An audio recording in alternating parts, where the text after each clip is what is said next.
Good afternoon, everyone, and welcome to our panel discussion on meeting the modern challenges in the oil and gas industry, which is presented in collaboration with the Pathways Alliance. As mentioned, my name is Brian Bidyk. I'm a partner in the law firm of McCarthy Tétrault and the co-head of our oil and gas and national energy group. I'm delighted to be joined here today by this esteemed panel. I'll do a quick introduction before we get into our panel members, before we get into the discussion. Right next to me is Rick Muncrief, who's the president and CEO of Devon Energy. Devon is one of the largest producers in the U.S., with Q2 production reaching a record high of 335,000 barrels per day.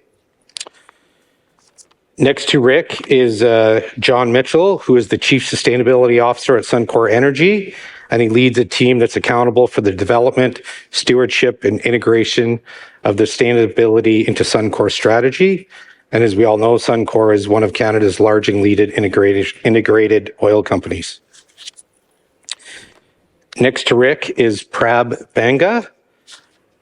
Prab is joining us today as Vice President of Sustainability with the Aecon Group.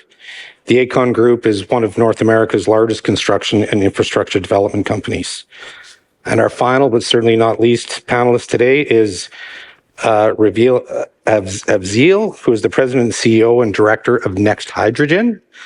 Next Hydrogen is a designer and manufacturer of electrolyzers that use water and electricity as inputs to generate clean hydrogen for an energy source. Maybe before we turn it over to the panelists to get into our discussion today, I just want to set out a few statistics for everyone on where we are, and in particular in regards to carbon capture and storage and hydrogen development in Canada. Canada has an extremely rich potential for geological carbon storage. We have approximately 389 billion tons of prospective on-store storage capacity within Canada. As of November of 2023, Canada was approaching the ability to store 6.4 million tons of CO2. So clearly we have lots of room for development here, lots of open pore space for carbon capture and storage in Canada.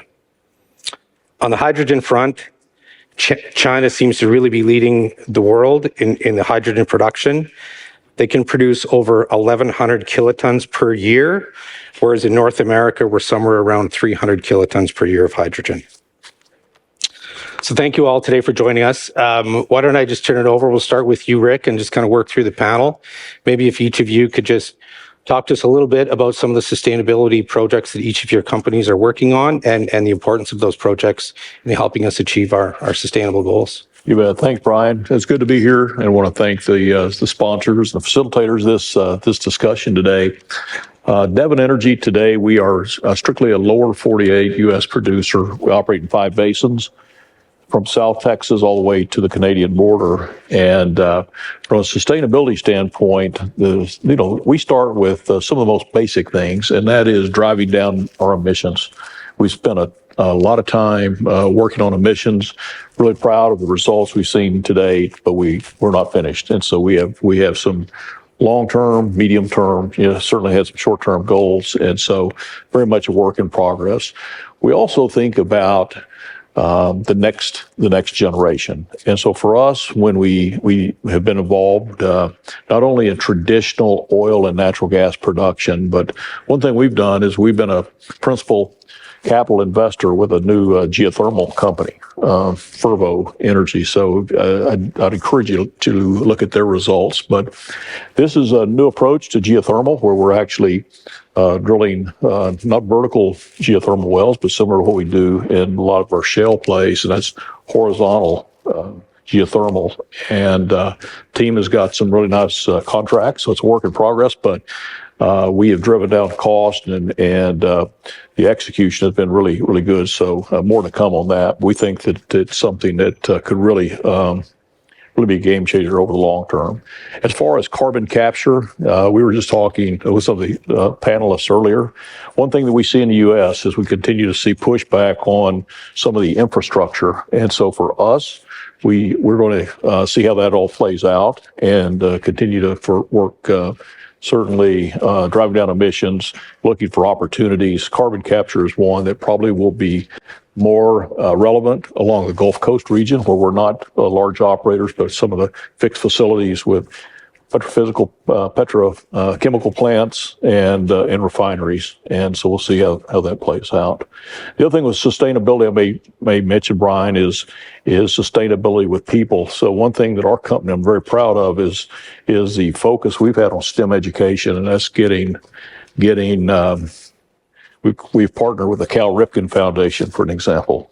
And we have put nearly 200 STEM centers in elementary schools across areas we operate, trying to get people, these young people from first grade all the way up to sixth and seventh and eighth grade, interested in science and technology and engineering and math, because what we're talking about today and some of the challenges we have in the future are very, very complicated. We're going to need some sharp minds. And so we think about some of the, certainly the underprivileged and underserved communities that we have around the country, put a lot of focus in that. So for us, sustainability is much more than what we do with our traditional oil and gas operations. Thanks, Rick. John? Great, thanks, Brian. And it's fantastic to be on the panel with all of these esteemed colleagues. And I thought maybe I'd talk about a couple of things. So a lot of people know Suncor. We're one of the biggest integrated energy companies in Canada. And I like to say we operate in all parts of the energy system, from the ground to the gas tank and the land to the light switch. And where we've played in over time is a significant part of our operations are in the oil sands. And we produce a lot of the majority of our production out of that region. And so when it comes to the sustainability initiatives that we've been involved in, we've sort of made strategic investments in all different parts of that energy ecosystem, whether that's things like installing electric vehicle charging at the Petro-Canada stations across the country, or whether it's investing in companies like LanzaJet to produce sustainable aviation fuel. We've played in a number of different places there. But what I thought I'd talk and focus the majority of my comments on today is the work that we're doing with the Pathways Alliance. And some of you may be familiar with the Pathways Alliance, but it is the sixth largest oil and gas company in the oil sands, representing about 95% of the production of the oil sands, that have got together to try to drive a few really core initiatives to reduce emissions in that part of the business. And so you just heard from John McKenzie at Cenovus. There's Cenovus, Canadian Natural, Suncor, Meg Energy, ConocoPhillips, and who am I missing? Suncor, us. So what that initiative represents, and the things that people hear most about, is what we call the Anchor Project. And the Anchor Project at Pathways is a series of 14 carbon capture facilities located across those members, linked to a 400-kilometer pipeline and storing that CO2 into the ground in a storage hub. And we've been doing a lot of work to try to get that across the finish line. And a lot of that work is in partnership with both the provincial and federal governments. And because in order to get those projects to go, and in order to make this sort of infrastructure investment happen, and to continue to realize the socioeconomic benefits that come from the production of the resource, but tackle the emissions challenge, we need to find a co-investment thesis that works for those different parties. And that's a lot of the work that we've been doing, is to try to land that fiscal framework and the regulatory framework in order to continue along the timeline and meet the targets and goals that the country set for both the sector and all of us. And in addition to that, there are a number of other elements that Pathways is involved in, including COSIA, or Canada's Oil Sands Innovation Alliance, and that's another sort of component of the Pathways organization. And that is where we have decided collectively as members to not compete on some environmental innovation, but to collaborate on that innovation so that we can accelerate some of the performance improvements that can come from some of those technologies.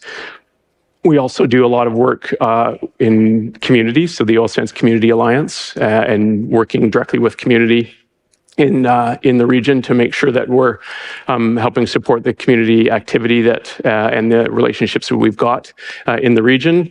And then lastly, doing all kinds of other work on important issues like water, land, biodiversity, and a number of other policy files there. But we can get into a little bit more of how that is all coming together over the course of the conversation. Beautiful. Thanks, John. Prab? Yeah, for sure. So at Aecon, our sustainability strategy is based on two key components. It's what we build and how we build it. So in terms of what we build, we've been really focused on infrastructure projects across North America that focus on the energy transition and really helping to support our clients to meet their net zero objectives. So specifically in Canada, some examples of recent projects that we've undertaken are the first natural gas and hydrogen blending facility in Markham, one of the first carbon capture projects in Canada for a coal-fired power plant in Saskatchewan.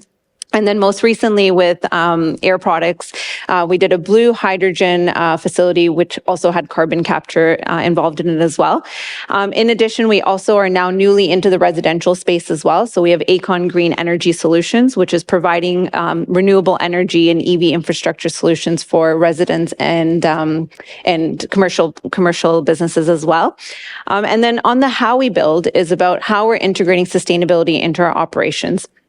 So we have a goal of reaching 30% reduction by 2030 and getting to net zero by 2050. We're already at 20% reduction as of 2023. And some of the initiatives that we're carrying into our operations are looking at the use of electric construction equipment, working with Suncor on using renewable diesel in our operations, also looking at low carbon construction materials like low carbon concrete, green steel, and then also just working with our employees to introduce new methodologies to undertake construction in a more innovative, more efficient, and less emission intensive way. So looking at modular construction and using softwares to look at the replacement of materials that are high emitting, such as concrete, and looking for ways to reduce emissions associated with those materials. Thanks, Prab. Raveel, fantastic. Oh, great to be here. Next Hydrogen, we are a water electrolysis company. So as Brian mentioned, we split the water molecule using electricity. And if you use renewable electricity to split the water molecule, it will have next to no carbon intensity associated with it. Where hydrogen, clean hydrogen can play a role is decarbonizing those industries that cannot be easily electrified. So for most applications, you can directly electrify them. But from some applications, think of it as a surgical tool to decarbonize those industries. The key industries in that space would be heavy mobility, forklifts, ammonia industry, cement, steel. About $150 billion worth of hydrogen is used every year anywho. So our objective is to reduce the carbon emissions associated with it. That's what our focus is. So certain projects that we are working on, one is actually, two projects are with Canadian Tire, which you'll know of over here. So what we're trying to do over here is that to move the forklifts that are currently running on batteries over to powering them using hydrogen. Why does that make sense? Because when you're trying to replace batteries, it'll take you about 20 minutes to 40 minutes per change. And think you're doing that 3 times in a day at a distribution center. If you go to the hydrogen fueling model, then your downtime is about 2 minutes.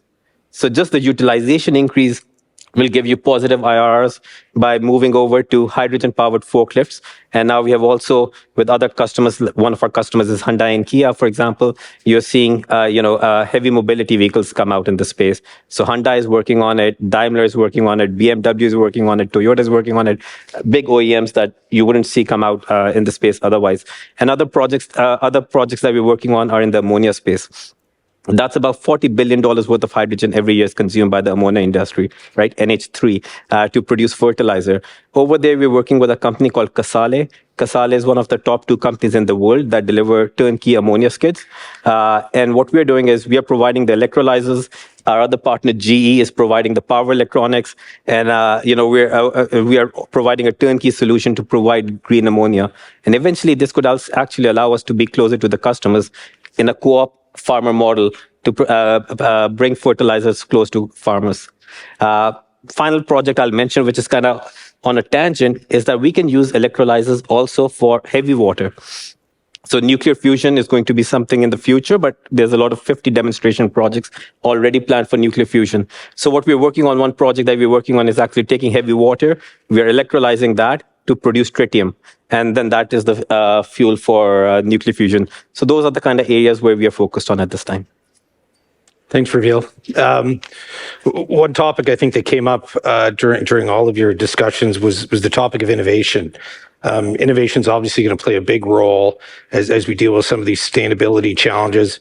But at the same time, I think there's been discussions at times about maybe us relying too much on innovation and that there isn't a miracle innovation solution that's going to come to solve all these problems. So maybe we'll start at this end time, Raveel. Maybe you can comment a bit about in the projects you've worked on, what role do we see innovation playing in those projects, and are there specific challenges you see in trying to bring those innovative ideas to light and to bear on these projects?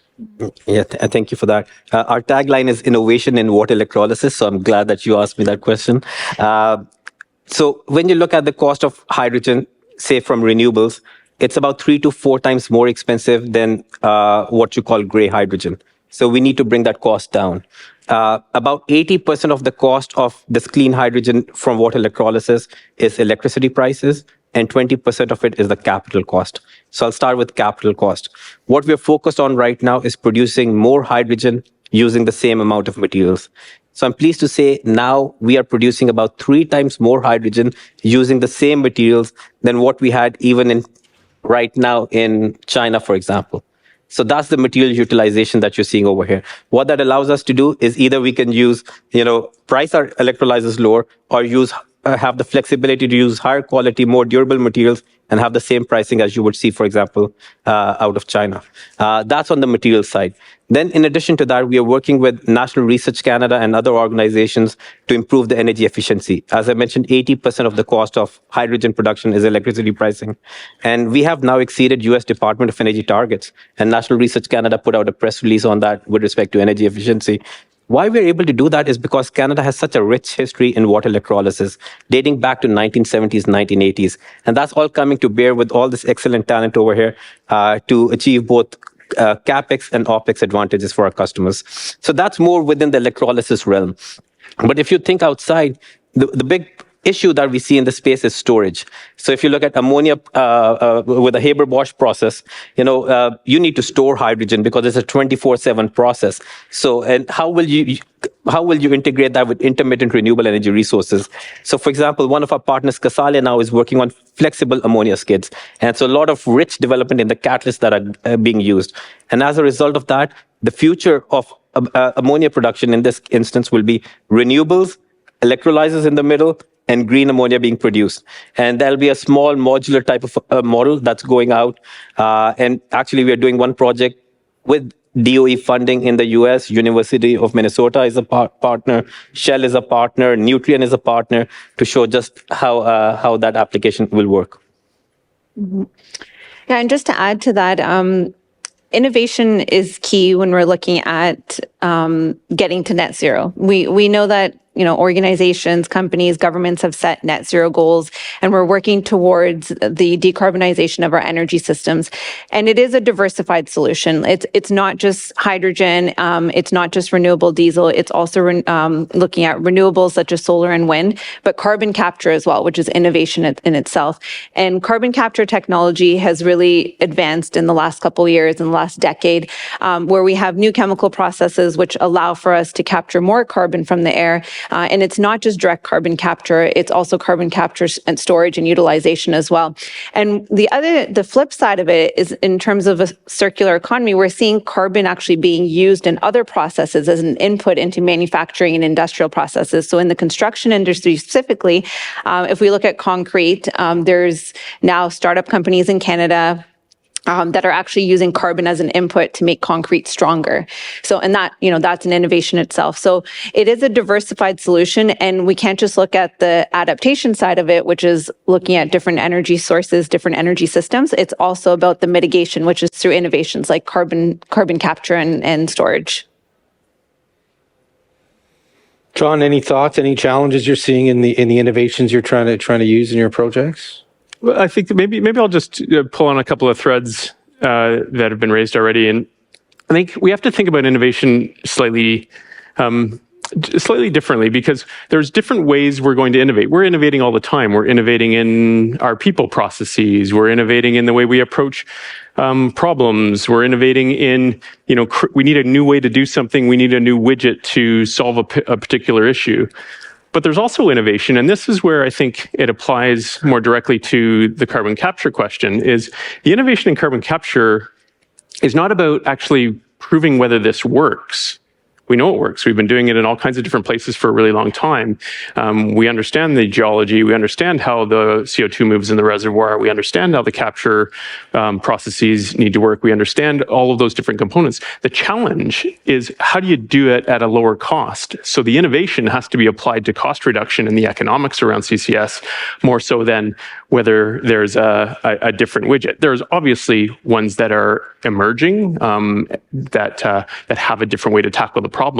But I think there's a misconception out there that CCS is something that we don't know really how to do, and it's something that is this technology that's emerging and other things. No, we have a lot of experience in it, and we know how to do it. There's a question about how can we do it most economically.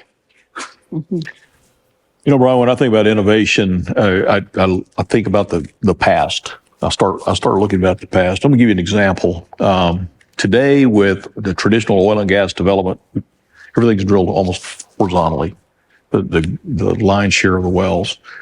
I was on the team that drilled the very first horizontal Bakken well in 1987. That's 37 years ago. And I think about this continuum of innovation that we're on. And we have along the way, and we're sitting here at some point. John touched on it. It may be 1,000-year continuum, and we're at this one point. And what do we need to do to keep it going? And innovation is something we've done throughout the history of mankind, and it will continue. And I mentioned that first well we drilled in 1987. We started seeing some problems 2 or 3 years into that development. We needed really a new technology developed, near bit sensing, so we could truly hone in and have pinpoint precision. And we couldn't get the design engineers, people in Houston, where most of our service providers resided. We couldn't get them interested.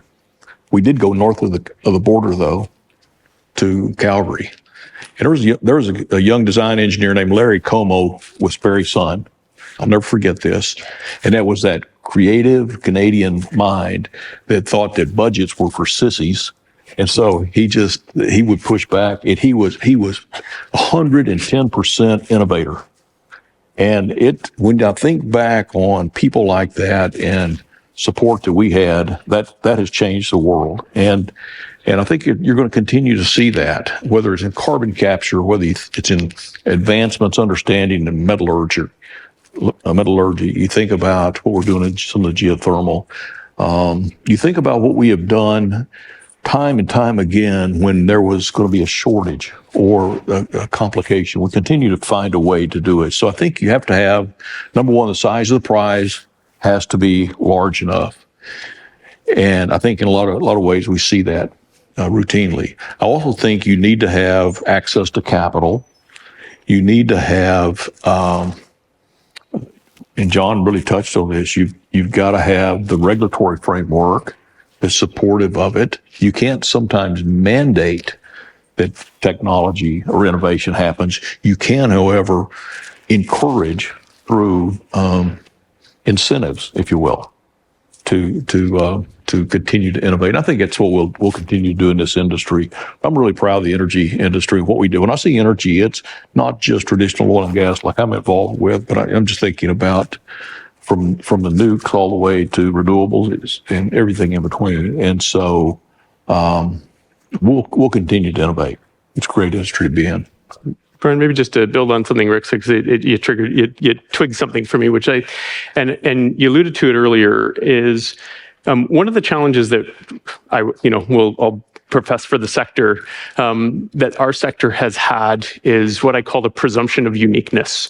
It's every problem that we've ever faced is unique to us and nobody's ever faced it before.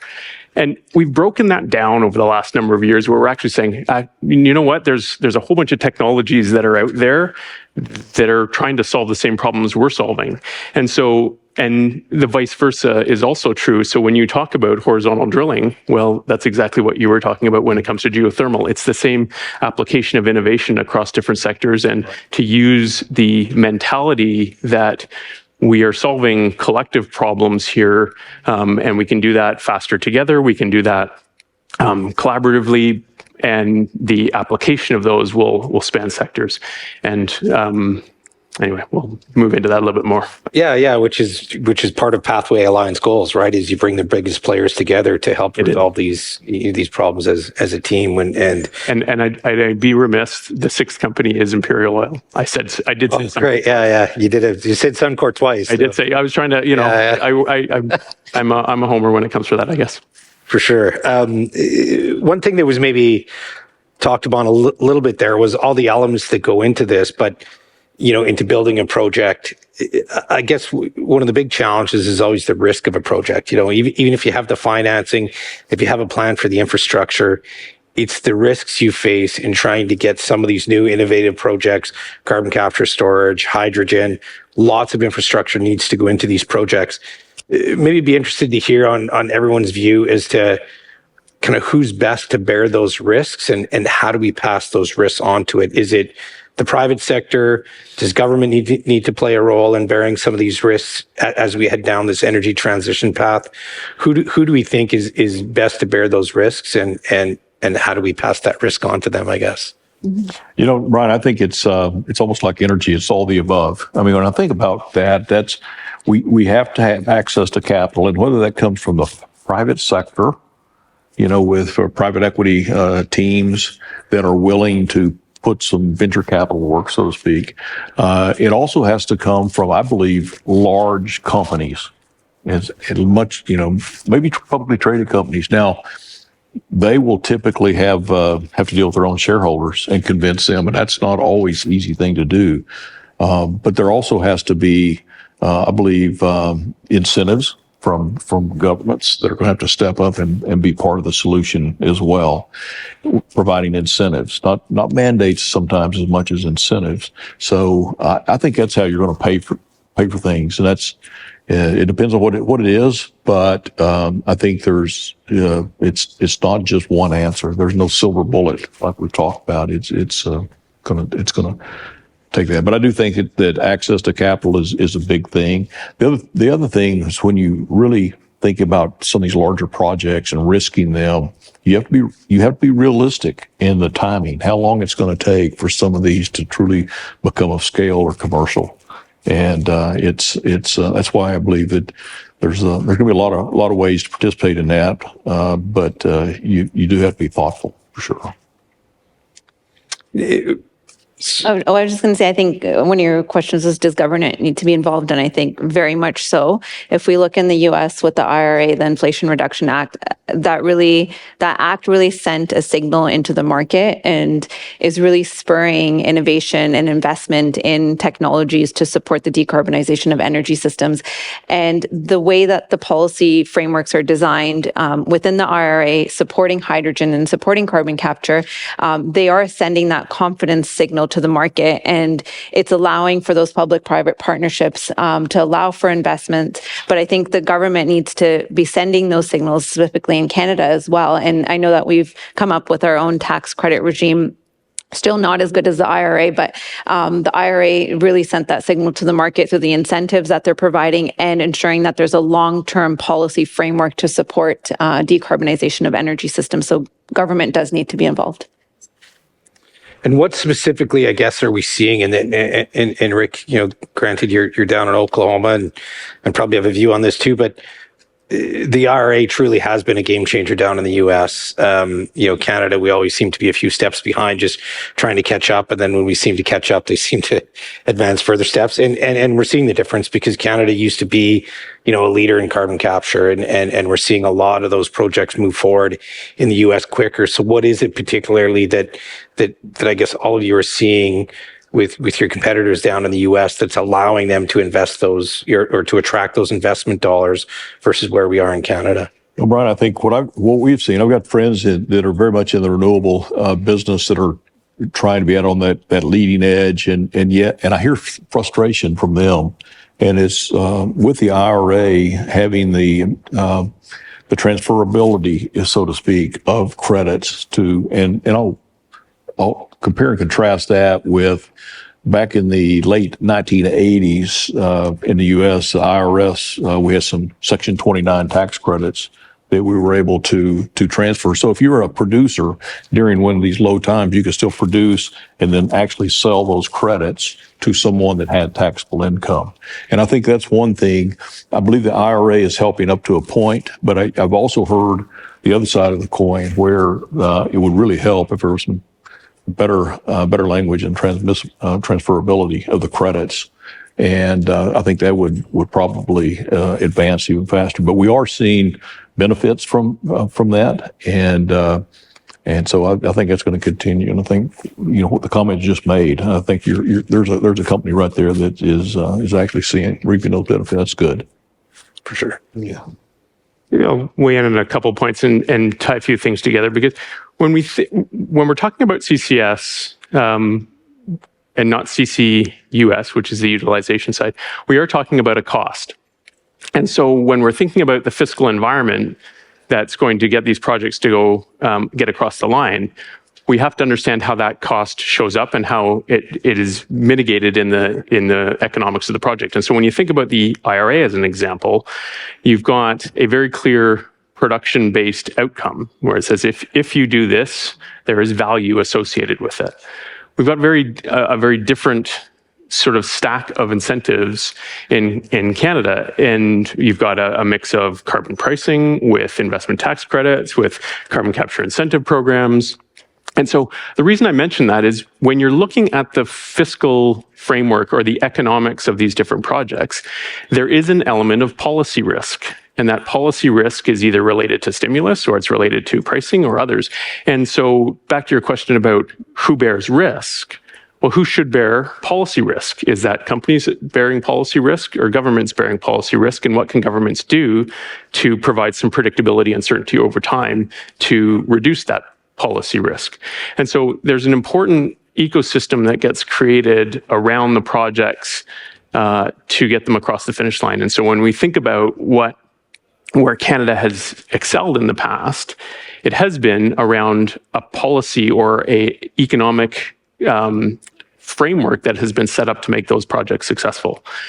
And what we're looking through Pathways and others is to try to set those economic conditions in the country to make sure that we can get and capture this opportunity again. And we're seeing that with the IRA in the US, but you're also seeing that in Norway, you're seeing that in the UK, and each of those different jurisdictions have created a economic environment that is accelerating the investment in carbon capture.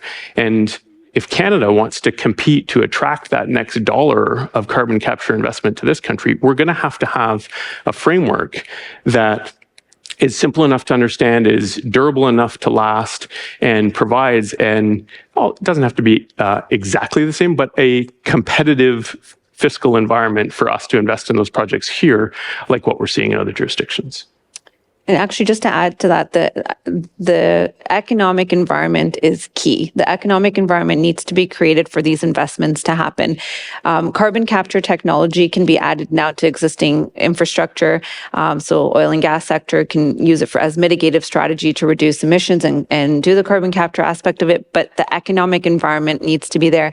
And one of the significant differences between IRA and policies in Canada. The IRA was over a $350 billion investment, $85 per ton for carbon capture, similar mechanisms, pricing mechanisms for hydrogen, making it attractive investment.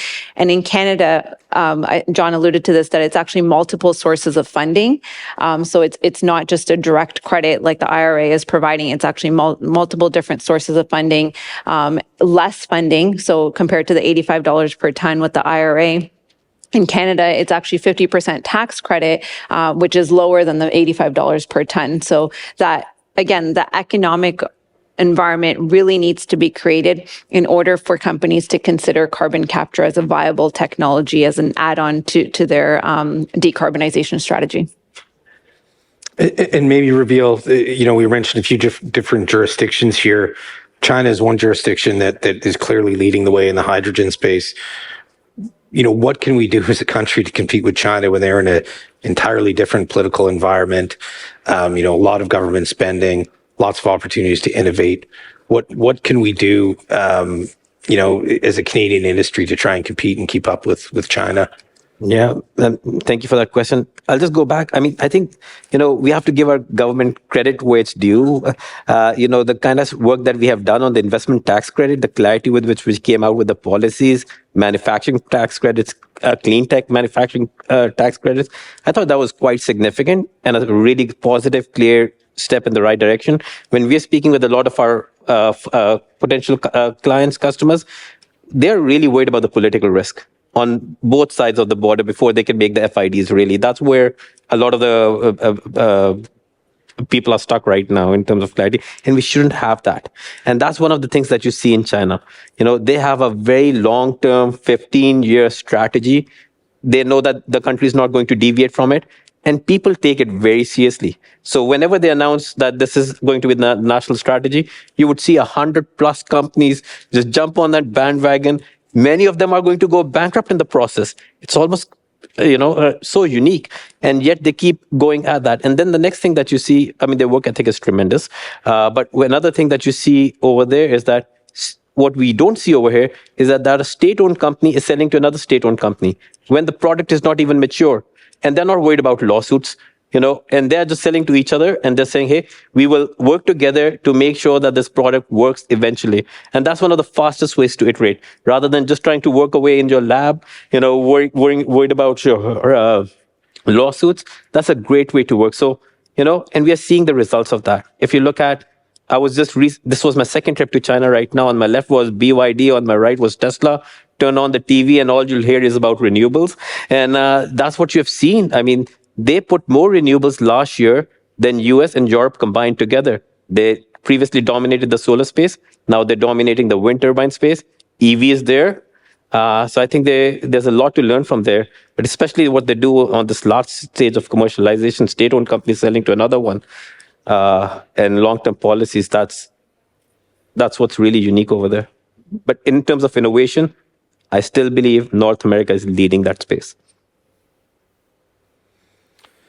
Yeah, the political risk is always a challenge, and we're about to embark on elections on both sides of the border here. The U.S. election is quickly upcoming, and a Canadian election, it really seems like it could happen any day, but certainly within the next year. And so, as industry participants, as people that play in that space, and as Raveel, you mentioned a 15-year long-term project. What do you do to try and manage that political risk now that we know it's coming? Likely, to see a change of government, and if it's not a different government, it could certainly be changes in policies. So how do you try and mitigate that risk for the benefit of your own stakeholders? It's a tough one. No, nobody wants that hot potato. Well, I think maybe I can start. We run a business that has very long-term assets. We don't invest in these projects on election cycles. And so what we're trying to do is understand what the trajectory is that we need to be on over the longer term. And if you think about, action to reduce emissions, when you think about building resilience within your business, we have a clear view on what that's going to take over time. And so with whatever government's in place, we're going to continue to operate on the long-term interests of what it's going to take to realize, A, the socioeconomic benefits that resource development brings to the country, but also the emissions reduction challenge that we have to take. And so we know that for our particular sector and for our particular business, we're going to need to work those challenges with whatever government's in place. One of the things that is perhaps interesting and unique about the situation we find ourselves in today is the relative complexity that we've created in Canada. And regardless of where we are and where you sit on the political spectrum, we've got to figure out a way to cut through some of that complexity. I'll use a bit of an analogy between kind of IRA and Canada. And so many people I know have been hooked in the last little while on the Netflix series, the F1 series. And so if you're a car racing fan, what the US has done is they've created a NASCAR track. They've got, it's an oval, it's round. They built their machine. They've got an IRA. You put your car on that track and you go around as fast as you can. Canada's got an F1 race course. It's got hairpin turns. It's got straightaways. It's got long curves. It's a very complicated environment. It doesn't mean you can't go fast, but you need a very different machine to do it. And we need to figure out how to navigate that and simplify it when we can. If you want to keep pulling on that, there's a couple of speed traps along the way on our track that I want to get rid of too, but. It is an interesting analogy, and certainly F1 does have a lot more spins and curves in it. But I guess coming out of that too would be, and you mentioned it earlier, John, and I'm interested in others' views. So who bears that policy risk? So if there is a policy change in the middle of it, who bears it, and how do we get them to take that on? Yeah, Brian, I know on the U.S. side, it's with one word, it's this time of the year is wow. I don't know what's going to happen, but.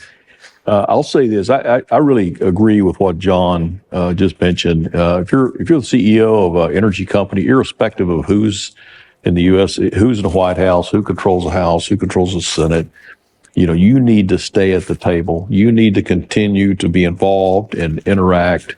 And you'd like to do so in a bipartisan way, but we know that that's easier said than done. And so for us, you just have to stay engaged, irrespective of who is in the next administration. I think that 2022 was a year with the invasion of Ukraine by Russia that I think really caused people to slow down for just a minute and think about energy security. And it's something that I think that all of us, we were really a sad situation, but when you saw the commodity prices spike, you saw the fears of not being able to provide energy.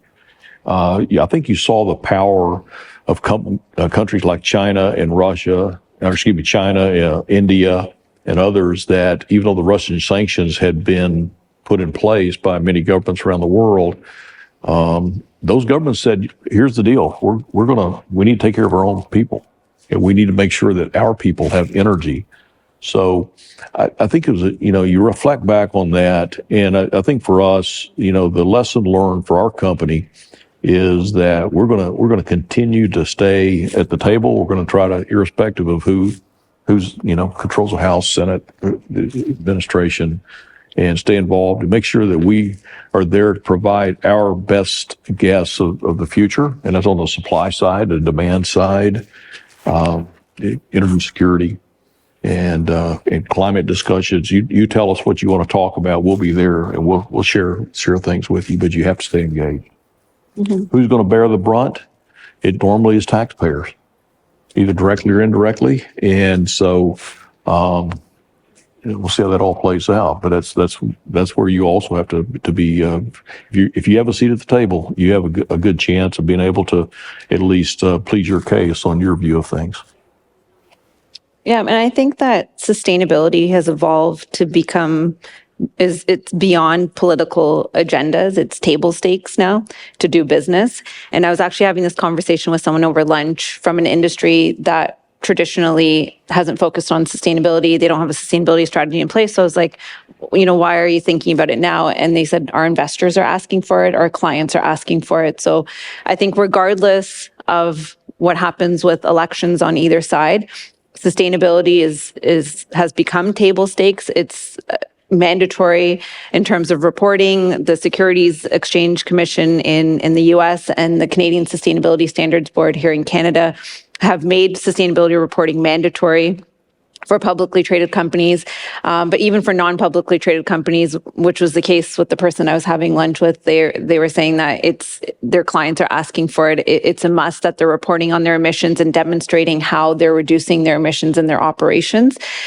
So yes, it could impact policy, but I still think that the level of importance on sustainability, climate change mitigation, and adaptation will still be there. Yeah. I actually had a ultra-conservative politician ask me, well, so people have pulled back from the ESG fervor of 2 years ago. So how do you feel about that? And I said, well, time out. I look at it, a lot of things are being asked to that point is we think that when we talk about sustainability, it's good business. It's just good business. Now, can you change the world tomorrow and a lot of these things? Sometimes it's very complicated, physics and economics and other things come into play. No, maybe not. But doesn't mean that you don't stay involved and have a good sustainability model that you can, you can stack hands and say, this is the right thing to do. It's just good business. Just to build on the previous point, we can count on government to support us for a short period of time, but you can't build business models on that. So that's where I would draw the line between where you should expect the government to come in, but it shouldn't be a long-term solution. Then you don't have a viable product. And what we are seeing with some of our customers right now in the oil and gas space is they're thinking as energy companies. Because just decarbonizing, then you don't have a myopic vision on what you have to decarbonize and how much it'll cost. Some folks, for example, we were just speaking about this earlier, Occidental made an acquisition for $1 billion, something like that, in Carbon Engineering, which is a Canadian company on direct air capture. Some companies are investing in renewable assets and, good yields and interest rates are going down. That could be a good play. And at the same time, some are investing in nuclear assets. So I think this broader vision is probably what's required to generate the IRRs that are required without having to count on long-term government support while decarbonizing it like you do, think of it like an investment portfolio. And just when it comes to political risk, it's easier for me to say because we are an export story, so we are thinking about geographical diversity. That's how we are trying to manage this risk. Maybe just to build on a few of the points that have been made and hone in a little bit on the carbon capture question is when we're creating, and you talked about sort of the risk associated with that, when we're creating the fiscal environment, and everywhere that's done this successfully has de-risked the policy uncertainty or provided some predictability and certainty there. You think about Norway that said, we're going to support, this percentage of your capital and this percentage of your operating cost for a fixed period of time.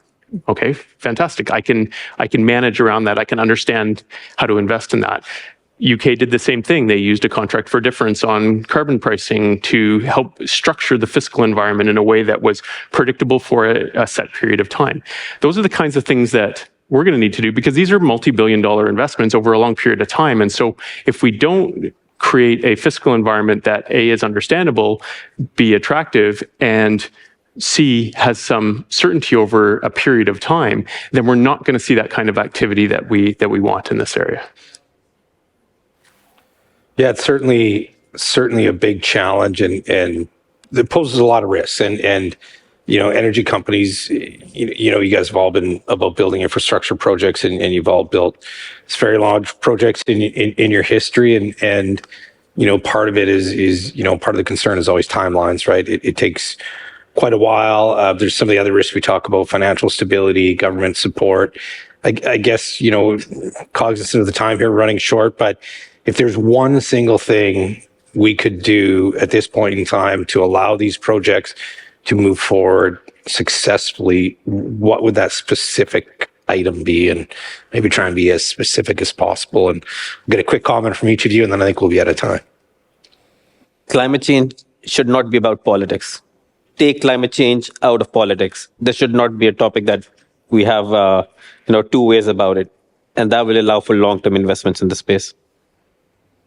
Yep. Create certainty in the market, offer long-term financial incentives and policies that spur private investment. And I'm going to take a dual approach. I think first is we need to simplify the complex regulatory system, and we need to continue our good work on the fiscal environment to make these investments attractive. Because if we don't get the mix of, of regulation and stimulus right, you use the carrots and sticks analogy. If you don't get the mix right, your sticks break and your carrots rot. But the complex regulatory environment is great for lawyers, though, right? There's that issue. So we don't want to go too far in that space.